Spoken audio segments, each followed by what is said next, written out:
कथित शराब घोटाला मामले में ईडी की ओर से पूछताछ के लिए बुलाए जाने के मामले पर दिल्ली के मुख्यमंत्री अरविंद केजरीवाल का कहना है कि ये सच्चाई है कि कोई घोटाला नहीं हुआ है, ये संबंध गैरकानूनी है, ये मेरे वकील ने बताया है। सीएम केजरीवाल ने बीजेपी पर हमला भी बोला और कहा कि बीजेपी का मकसद जांच करना नहीं है बल्कि लोकसभा चुनाव में मुझे प्रचार करने से रोकना है। इनका मकसद है कि मुझे पूछताछ के बहाने बुला लो और गिरफ्तार कर लो ताकि मैं लोकसभा चुनाव में प्रचार न कर पाऊं।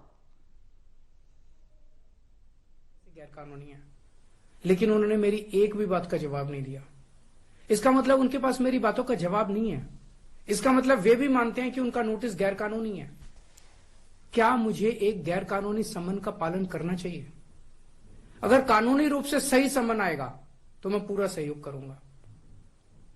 बीजेपी का मकसद जांच करना तो है ही नहीं। इनका मकसद तो लोकसभा चुनाव में मुझे प्रचार करने से रोकना है। ठीक लोकसभा चुनाव के पहले इन्होंने मुझे सम्मन भेजा है। क्यों? इस जांच को चलते 2 साल हो गए। अभी ठीक लोकसभा चुनाव के पहले मुझे क्यों बुलाया जा रहा है? पहले क्यों नहीं बुलाया? सीबीआई ने मेरे को 8 महीने पहले बुलाया था। मैं सीबीआई में गया था, उनके सारे जवाब भी दिए थे। लेकिन अब ये लोग ठीक लोकसभा चुनाव के 2 महीने पहले मुझे बुला रहे हैं। तो बीजेपी का मकसद कोई पूछताछ करना थोड़ी है। इनका मकसद है पूछताछ के बहाने केजरीवाल को बुला लो और उसे गिरफ्तार कर लो ताकि मैं लोकसभा चुनाव में प्रचार न कर पाऊं।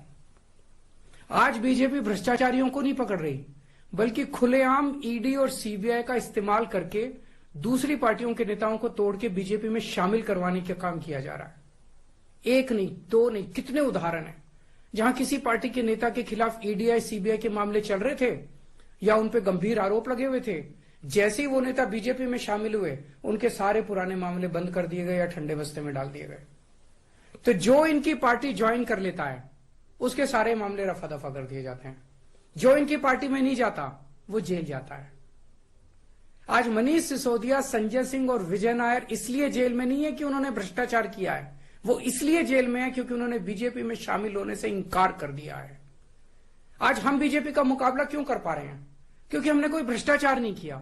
अगर हमने जरा सा भी गलत काम किया होता तो दूसरे भ्रष्टाचारी नेताओं की तरह आज भी हम बीजेपी में शामिल हो चुके होते आज तक। इस तरह देश के ईमानदार नेताओं को जेल में डाल के और भ्रष्टाचारियों को अपनी पार्टी में शामिल करवा के ऐसे तो देश आगे नहीं बढ़ सकता।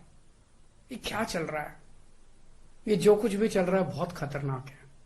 ये हमारे जनतंत्र के लिए बहुत गलत है। इसे रोकना होगा। मैं हमेशा देश के लिए लड़ा हूं। मेरा तन मन धन देश के लिए है। मेरी एक एक सांस देश के लिए है। मेरी खून की एक एक बूंद देश के लिए है। मेरे शरीर का एक एक कतरा देश के लिए समर्पित है।